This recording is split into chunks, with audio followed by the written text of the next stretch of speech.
Vous avez applaudi pour un homme, pour Jésus, pour le pasteur ou c'est pour moi?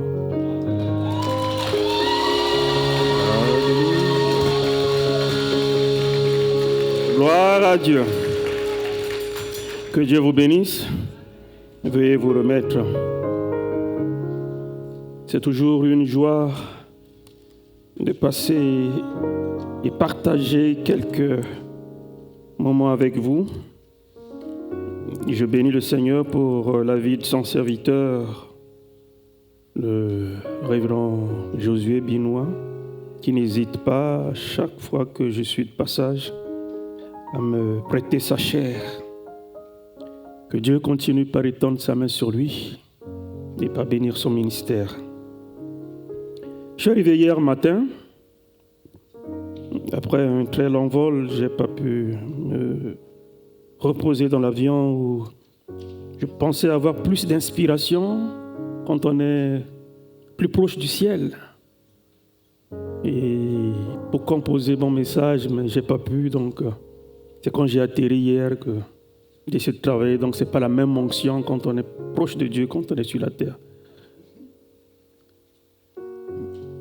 Vous dites pas Amen? Je ne vous reconnais pas ce matin, qu'est-ce qu'il y a? C'est le froid? Non. Alléluia.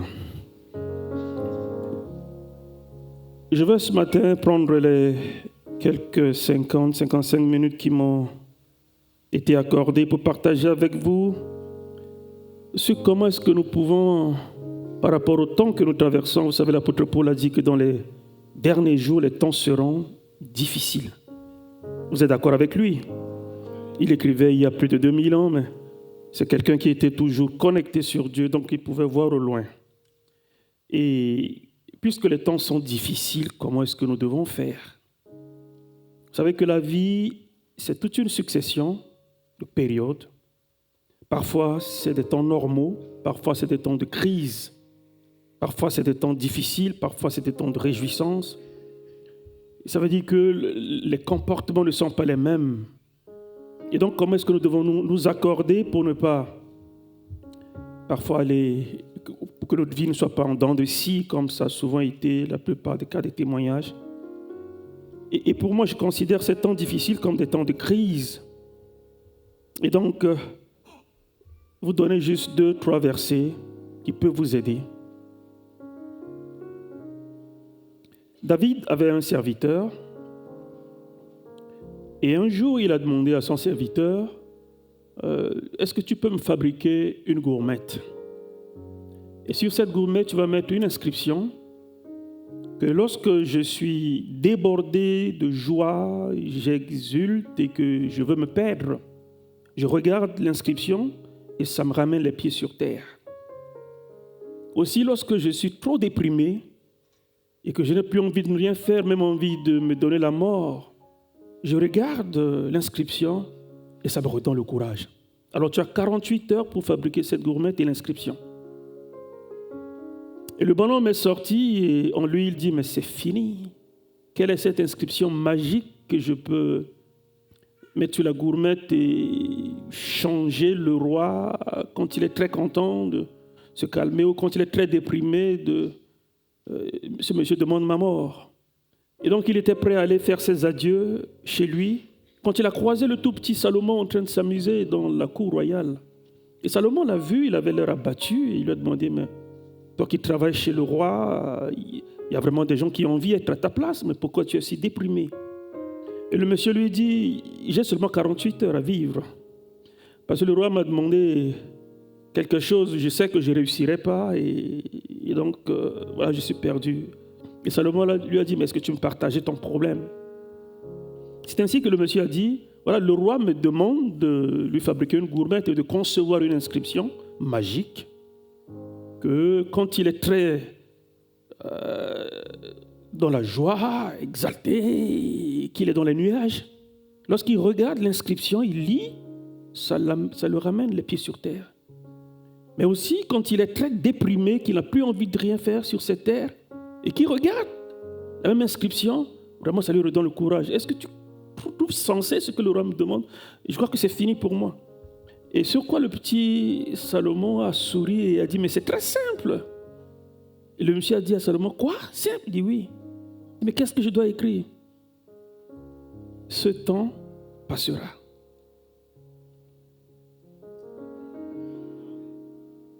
Ce temps passera.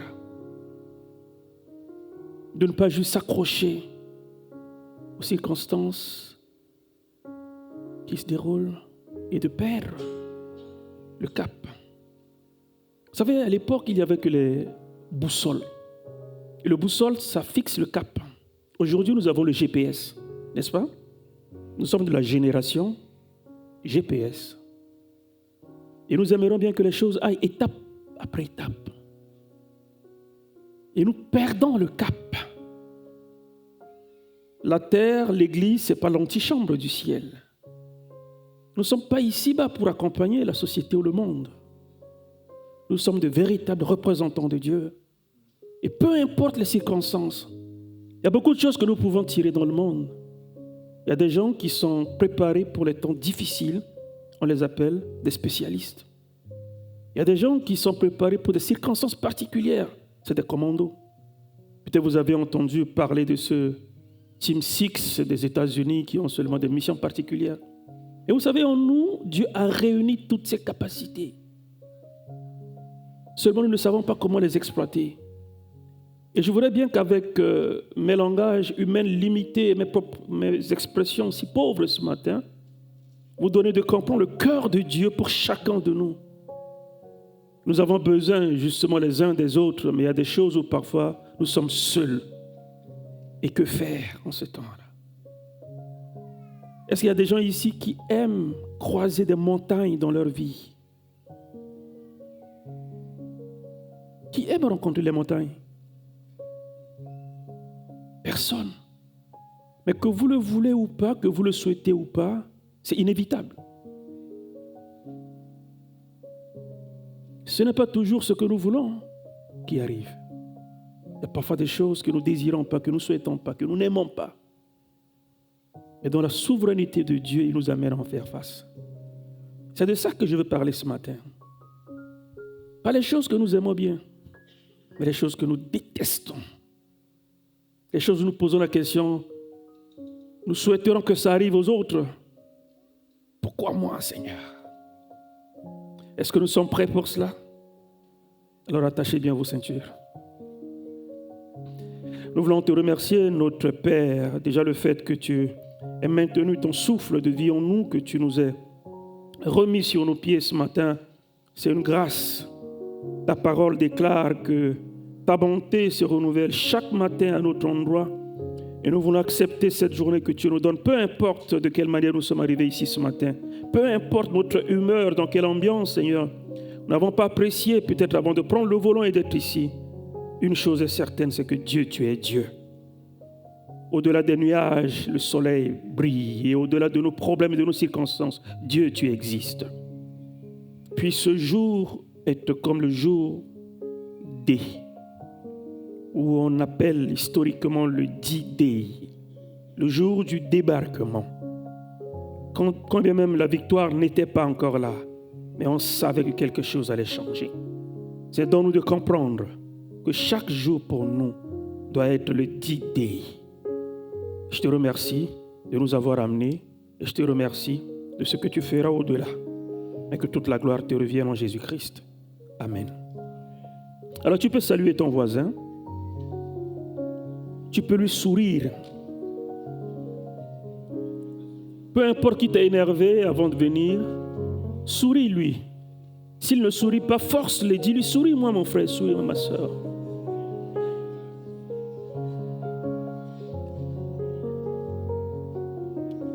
Est-ce que vous savez que si vous voulez demeurer jeune, il faut beaucoup rire? Est-ce que vous savez ça? Pour rire, vous exercez seulement 54 muscles faciaux. Parce qu'il y a beaucoup de muscles là. et dont vous exercez seulement 54. Pour vous mettre en colère, vous savez combien de muscles faciaux vous exercez? 63. Vous imaginez? C'est-à-dire que vous exercez plus d'énergie négative pour vous mettre en colère, ce qui vous fait vieillir rapidement, que d'exercer juste 54 muscles faciaux pour sourire et demeurer jeune. Et donc, souriez à vous-même. Ça va vous maintenir jeune. Alléluia. J'aimerais ce matin de parler sur comment confronter les montagnes. Ça, c'est notre thème. Même si nous n'aimons pas les montagnes. Et comment les confronter?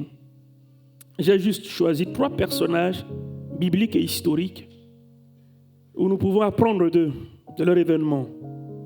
Qu'est-ce qu'ils ont dit, qu'est-ce qu'ils ont fait et comment cela peut nous être utile. Et la première personne, c'est Caleb. Caleb, comment est-ce qu'il a fait cette confrontation personnelle? Et vous connaissez tous cette fameuse phrase quand il était venu se pointer devant Josué. Il dit, donne-moi cette montagne. Nous lisons dans Josué le chapitre 14, le verset 12. Donne-moi cette montagne dont l'Éternel a parlé dans ce temps-là, car tu as appris alors qu'il s'y trouve des Anakim et qu'il y a des villes grandes et fortifiées. L'Éternel sera peut-être après moi et je les chasserai comme l'Éternel a dit. Ce jeune homme avait reçu une promesse de Moïse que cette montagne sera à toi. Moïse est parti, c'est Josué qui a pris le relève. Il avait 40 ans quand il recevait la promesse, maintenant il a 80 ans. Il pouvait se dire, mais on me promet un endroit difficile. Je peux laisser tomber. Il y a parfois des belles choses qu'il faut laisser aller, n'est-ce pas? Mais il est revenu vers Josué, il a dit, donne-moi la montagne. On me l'a promis, tu le sais. C'est ma propriété à moi. Toi et moi, nous savons. Il y a des villes fortifiées là. Il y a des géants qui y habitent. Mais ça m'appartient. Je ne vais pas laisser tomber. Josué, je veux cette montagne. Vous savez, j'ai l'habitude de dire que les perdants, ce sont les gagnants qui abandonnent. Et les gagnants, ce sont les perdants qui persévèrent. Vous aimez cette philosophie?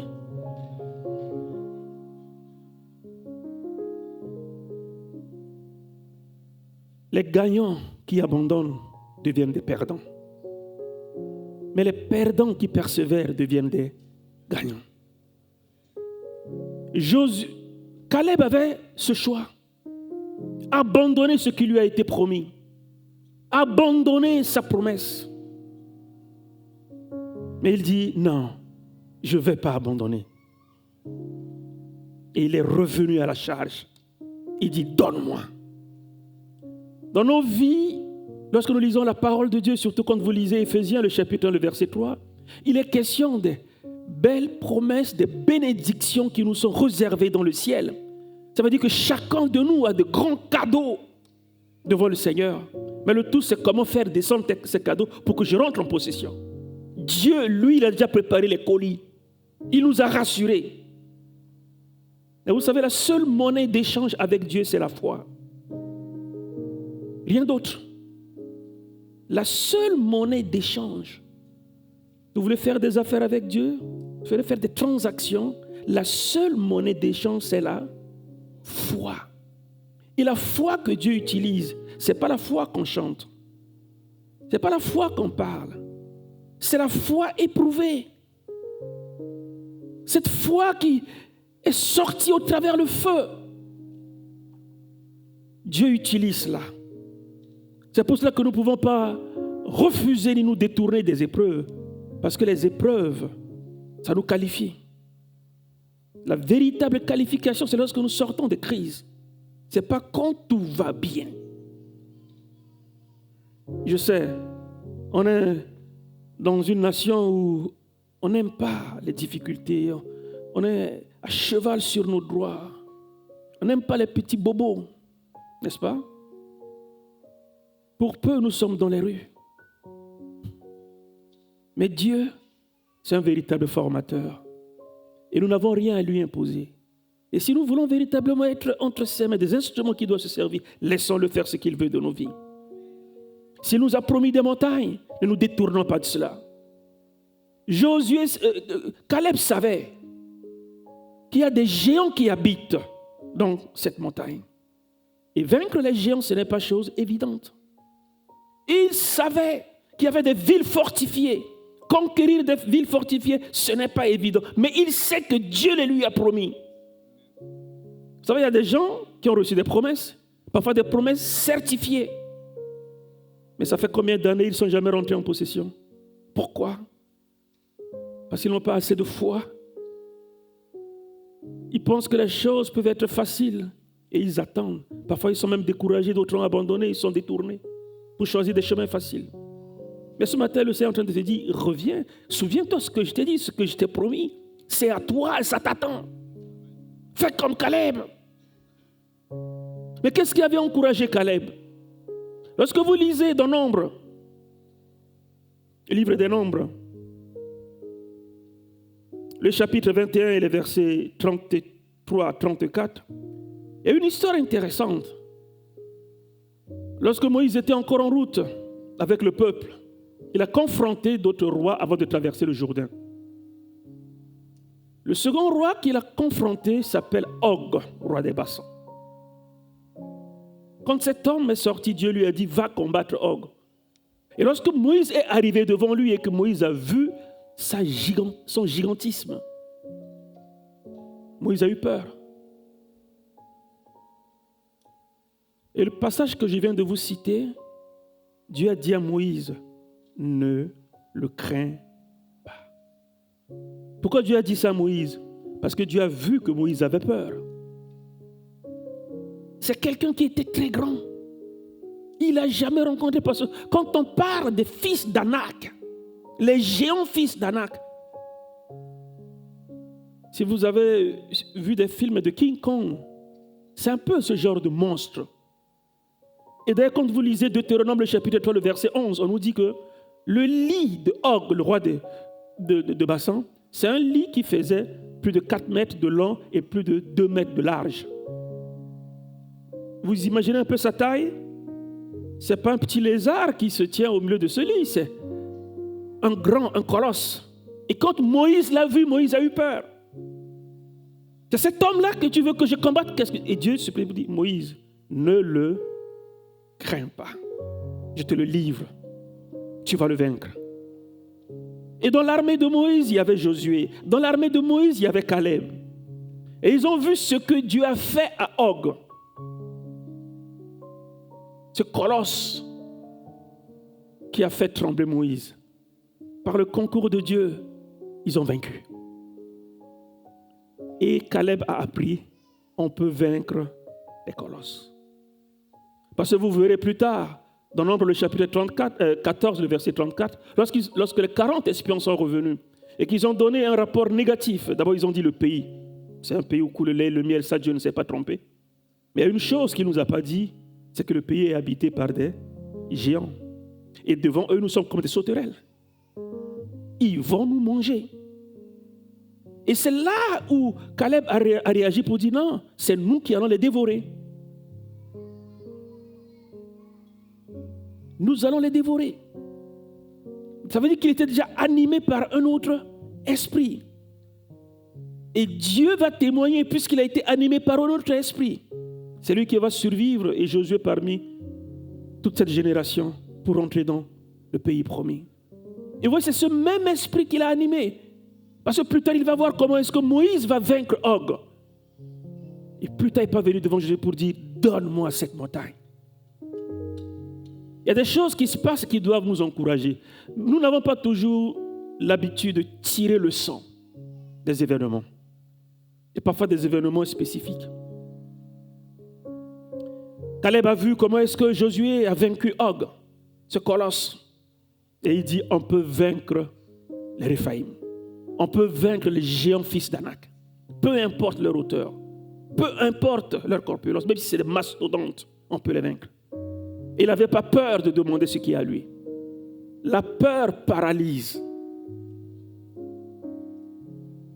Peu importe votre force, une fois que vous avez peur, vous êtes vaincu. Mais déjà dans votre tête, vous ne pouvez plus rien. Il n'y a pas très longtemps, j'ai échangé avec un athlète centrafricain qui était champion chez lui. Il dit la première fois qu'il est parti pour une compétition internationale, quand il est arrivé sur les lieux, quand il a vu comment les autres s'exerçaient, il était complexé, il est tombé malade. Il a refusé de compétir. Il était déjà paralysé. Alors qu'il était le meilleur chez lui, c'est pour cela qu'il était envoyé en compétition internationale. Mais rien qu'à la vue de ce qu'il n'avait pas encore vécu, c'est fini. Et donc, ces choses que Dieu nous a promises, vous a promises, ces choses que vous rêvez, ces choses que vous savez que ça vous attend, lorsque vous ne dépassez pas cette peur, et que vous ne faites pas cette confiance à Dieu, et vous comprenez pourquoi Dieu envoie les épreuves, il faut fortifier votre foi.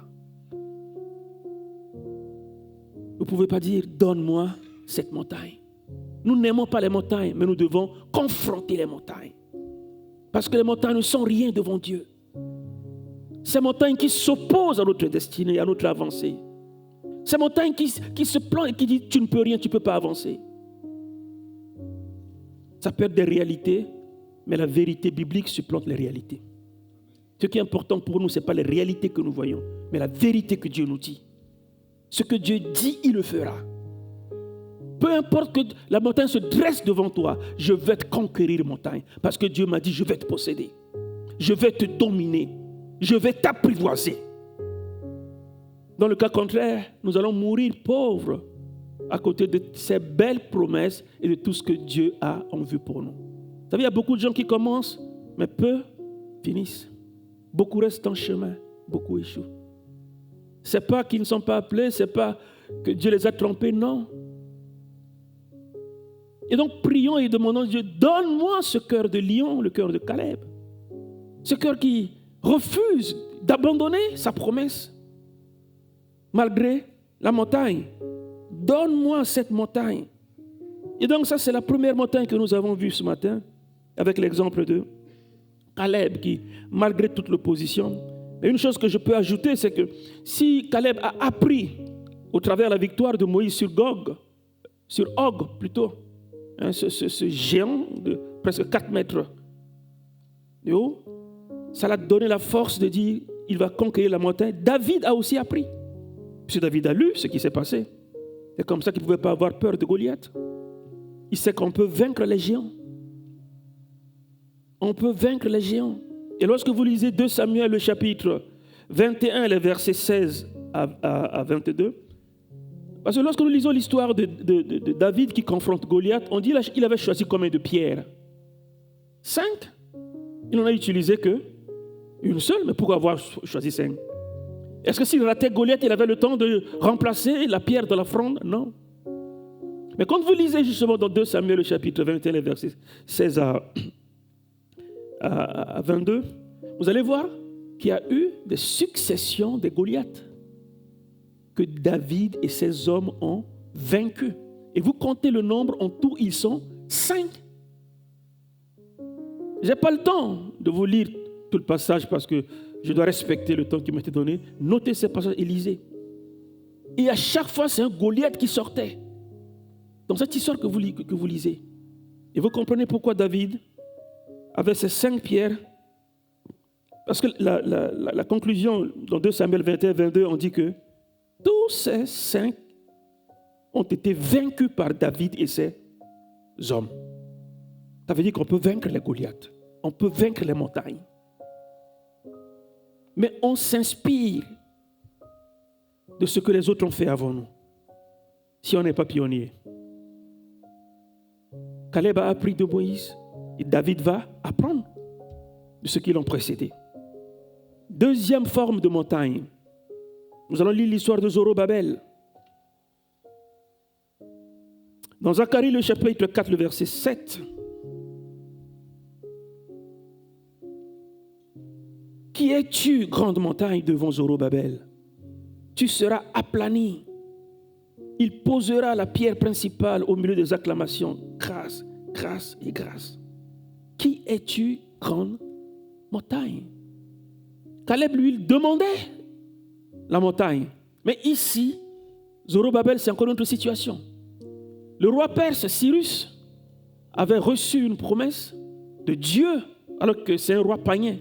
Mais Dieu a dit, Cyrus, tu es mon serviteur. Et je vais te susciter pour me bâtir une maison à Jérusalem, bâtir mon temple. Et Ésaïe l'a prophétisé. Et ça va rebondir des années plus tard. C'est Jérémie qui va même donner le temps, la durée. Après 110 ans d'exil, les gens seront libérés. C'est cette parole de Jérémie que Daniel a lue. Il a commencé par prier. Et Cyrus a libéré le peuple. Il dit, ceux qui veulent retourner pour construire la maison de Dieu, qu'ils le fassent. Et donc, les paroles que Dieu a prophétisées vont se réaliser à la lettre. Maintenant, Zorobabel fait partie de cette première tranche que Cyrus a libérée, en fait, qui ont été volontaires pour rentrer et aller construire le temple. Quand ils sont arrivés et qu'ils ont commencé les travaux, tout de suite l'opposition a commencé. Les ennemis se sont dressés.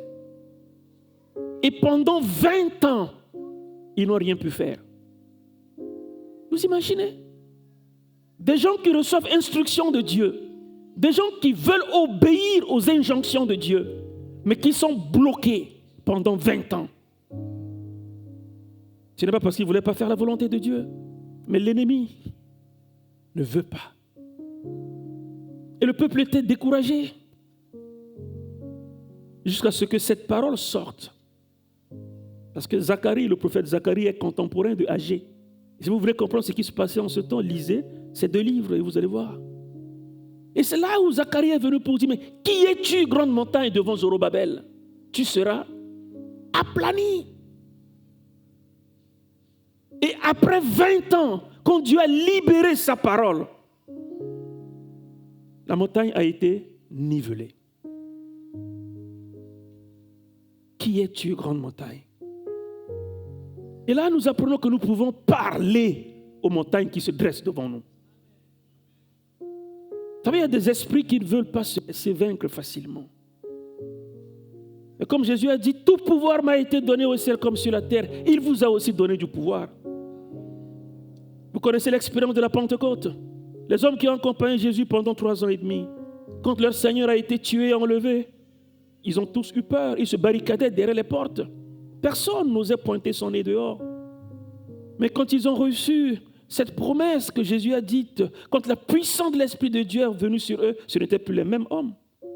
Pierre, qui avait renié Jésus devant une petite femme, pouvait maintenant se dresser en public et dire, vous avez crucifié, vous avez tué. La Pentecôte change. Pourquoi? Parce qu'il y a une puissance, il y a une force qui vient. Je vous ai lu Zacharie 4.6, mais Zacharie 4.7, mais Zacharie 4.6 dit quoi? Ce n'est ni par la force, ce n'est ni par la puissance, mais c'est par mon esprit. La force physique ne peut pas parfois délivrer d'un problème. La puissance humaine ne peut pas parfois délivrer d'un problème. Mais le dunamis du Saint-Esprit, quand c'est en vous, rien ne vous résiste. Et quand Zacharie a dit, mais qui es-tu, grande montagne? Tu t'es dressé là depuis 20 ans.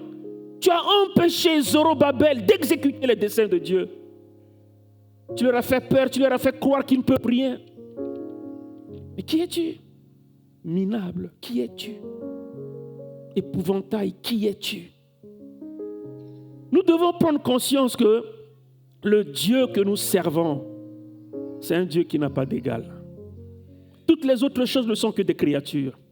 Vous savez, parfois c'est mesquin quand j'entends des gens dire que Dieu a un opposant, c'est le diable. Le diable n'est pas opposant de Dieu, le diable c'est une créature.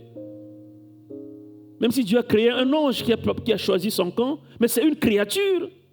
Dieu n'a pas d'égal. Il est le seul créateur. Et c'est en lui que nous avons confiance. C'est lui qui nous a choisis, qui nous a élus, et c'est lui qui nous donne la mission. Et s'il est au-dessus de tout, qui peut s'opposer à son dessein?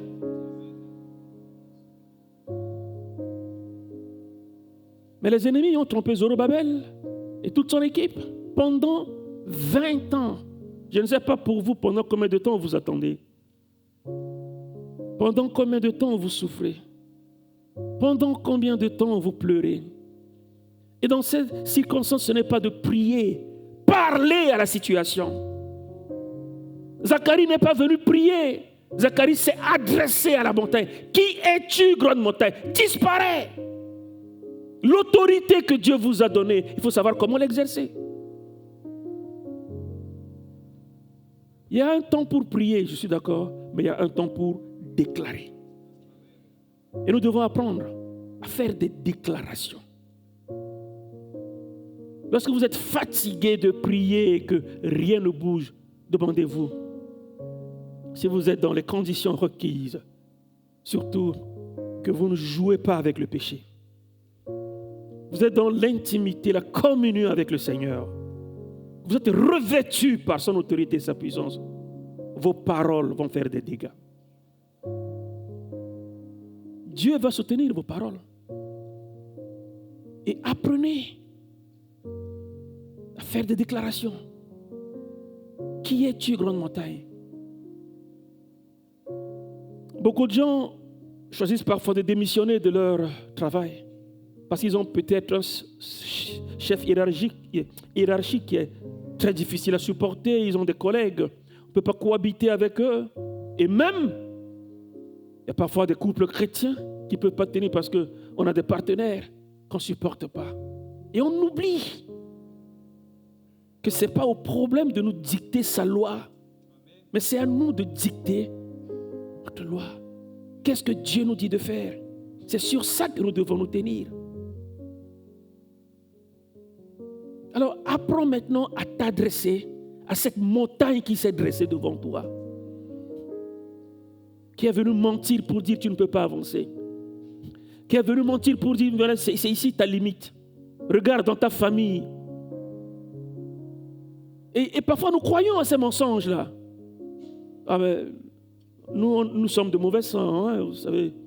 Personne ne se marie parmi nous les filles dans la famille, donc voilà, ma vie finira comme ça. Personne parmi nous n'a fait de grandes études. Et nous croyons à ces mensonges. Et nous oublions que le diable, c'est le roi des. Il est le père des. Qu'est-ce qui vous importe, ce que le diable dit ou ce que Dieu déclare dans sa parole? Le verset que vous avez récité avant que je prenne la parole, je viens de faire un séminaire sur cela à Bangui. Et le titre de mon séminaire, c'est l'orthodoxie. Comment s'attacher à cette doctrine qui est juste? Parce qu'il y a 3 choses. Pour nous, qui croyons à la parole de Dieu, les évangéliques, et je crois que vous l'êtes, parce que j'ai vu l'église évangélique, n'est-ce pas? Il y a l'orthodoxie, de croire à la parole de manière juste. Il y a l'orthopraxie, mettons le comportement qui doit être juste, qui doit témoigner de ce que nous croyons. Il y a l'orthopathie, comment avoir des sentiments qui sont justes.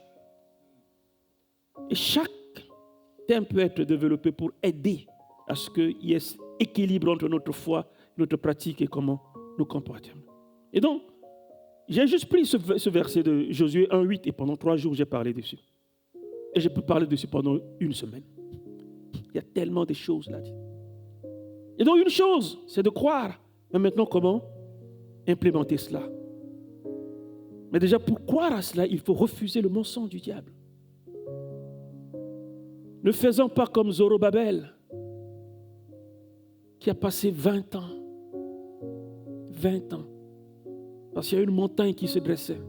Et une montagne qui empêchait. Alors que même avant la naissance du roi Cyrus, Dieu avait déjà parlé.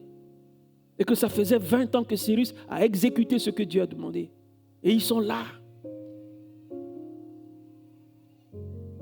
N'acceptez pas à contre-cœur ce que vous n'aimez pas.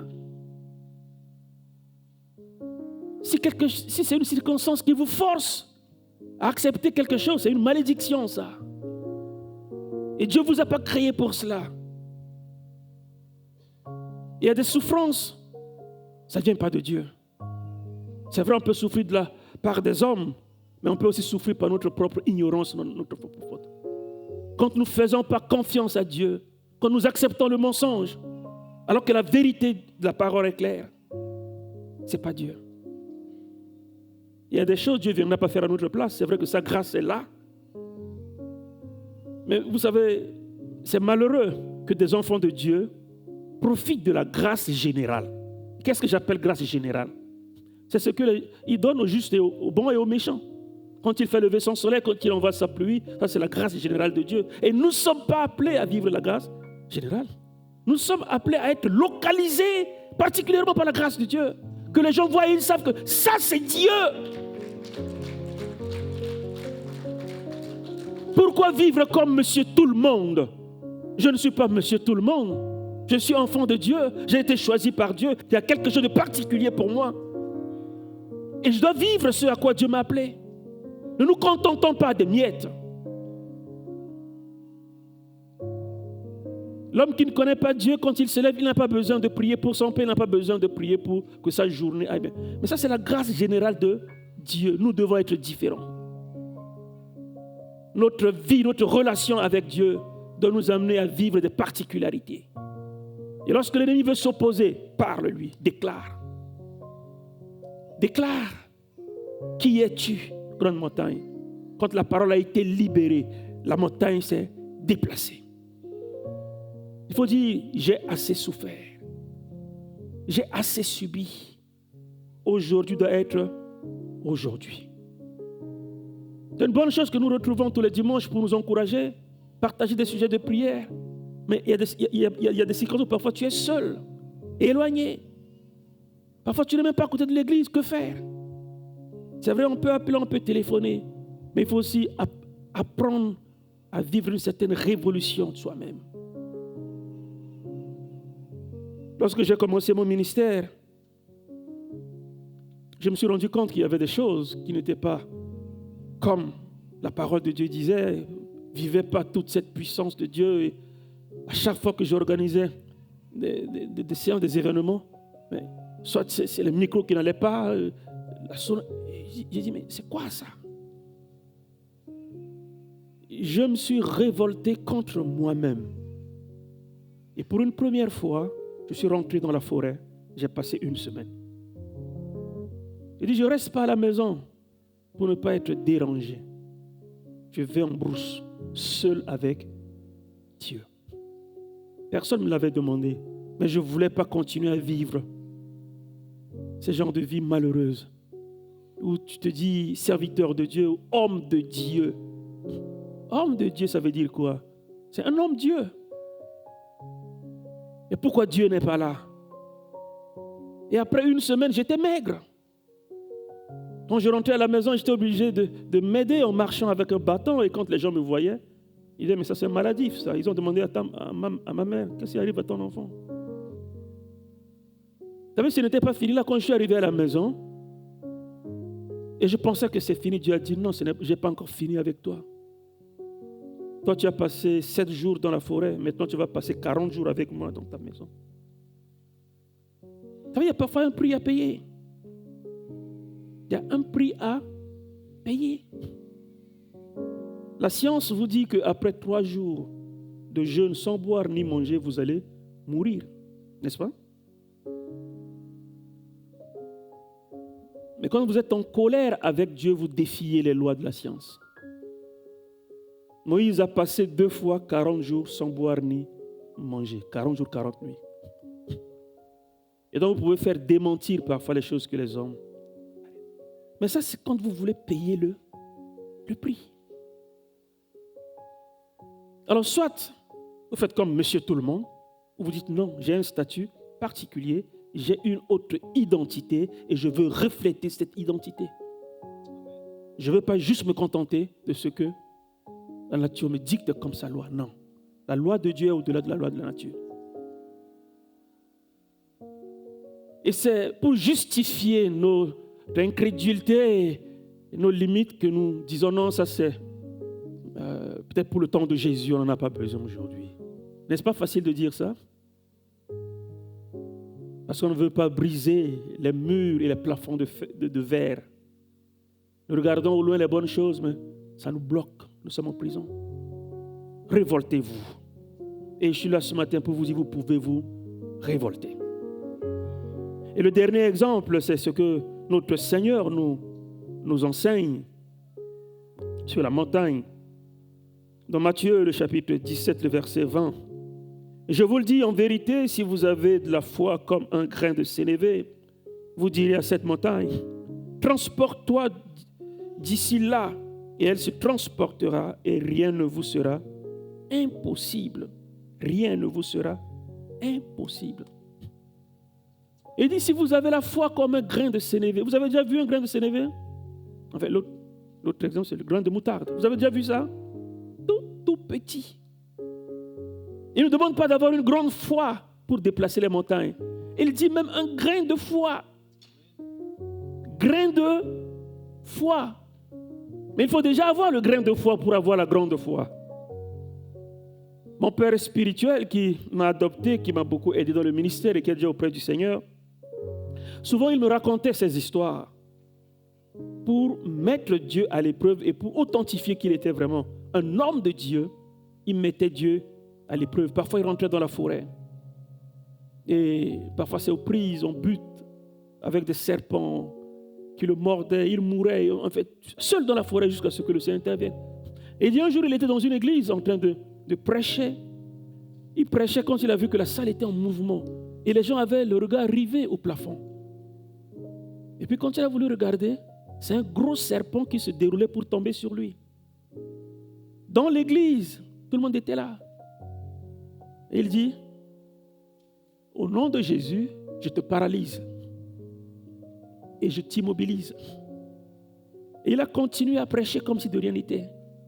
Et le serpent était suspendu au plafond. Mais c'est son interprète qui s'est décalé de lui à 3 mètres. Mais lui, il parlait comme si de rien n'était. C'était à Carnot. Je parle de Papa Yérima, tu vois.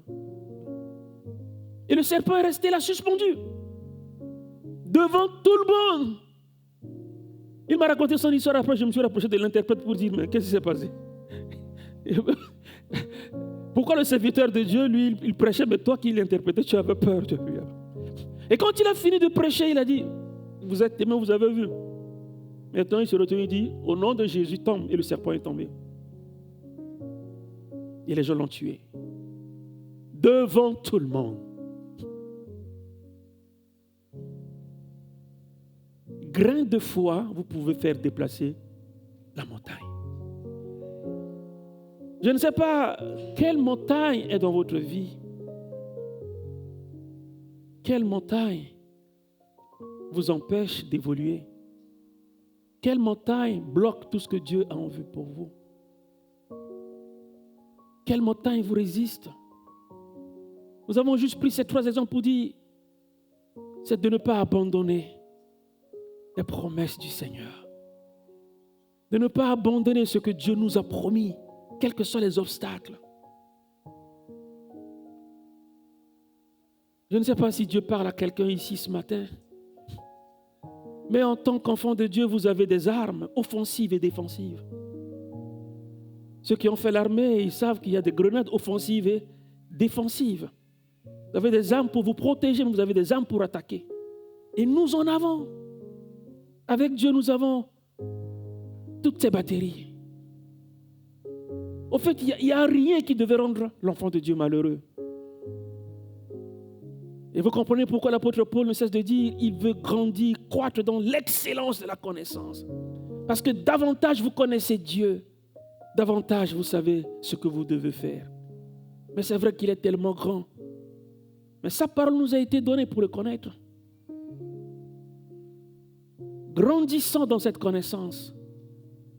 Et c'est ça qui vous donne de ne pas vous laisser dominer par le mensonge de l'ennemi. Est-ce qu'il y a des gens qui sont prêts ce matin à demander leur montagne? même s'il y a des géants qui habitent dedans, même s'il y a des villes fortifiées. Vous êtes prêts à réclamer cela? Parce que vous savez que votre bénédiction est attachée à ça.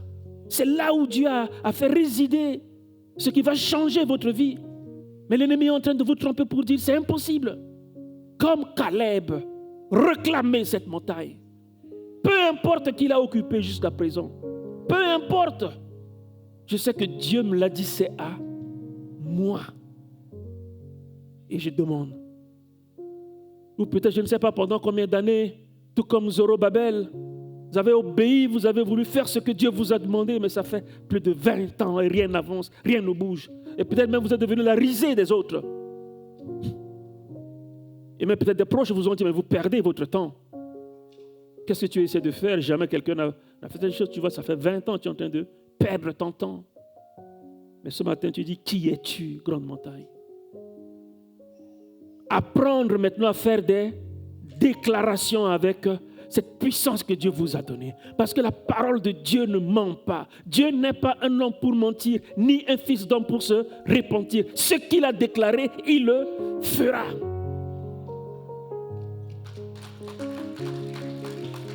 Ce qu'il a déclaré, il le fera. Et si Dieu t'a dit quelque chose, crois Dieu. Prends Dieu au mot. La parole de Josué 1,8, c'est ça. Attache-toi à la parole de Dieu. Pourquoi? Parce que Dieu est lié par sa parole. Dieu n'est pas lié par mes expressions, mes opinions, ni ma connaissance. Mais Dieu est lié par sa parole. Et si je me tiens dans la parole de Dieu, que je proclame la parole de Dieu, Dieu va soutenir cette parole. Et si je m'accroche à cette parole, c'est pour accorder davantage parce que Dieu y est lié. Et la parole de Dieu, comme dit Jésus, c'est oui et amen. Nous voulons simplement remercier le Seigneur ce matin.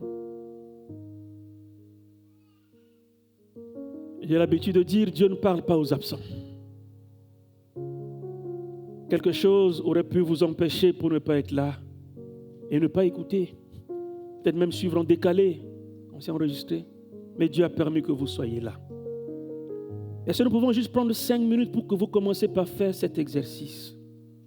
Vous allez continuer après, je ne veux pas trop vous maintenir. Mais au moins, ces 3 personnages que nous avons choisis, je ne sais pas lequel des circonstances correspond à la vôtre. Est-ce que vous êtes comme Caleb ce matin? Est-ce que vous êtes comme Zorobabel ce matin? Est-ce que vous voulez ne fût-ce qu'avoir le grain de foi ce matin? Nous allons nous tenir sur nos pieds. Et selon votre circonstance, vous allez parler à Dieu.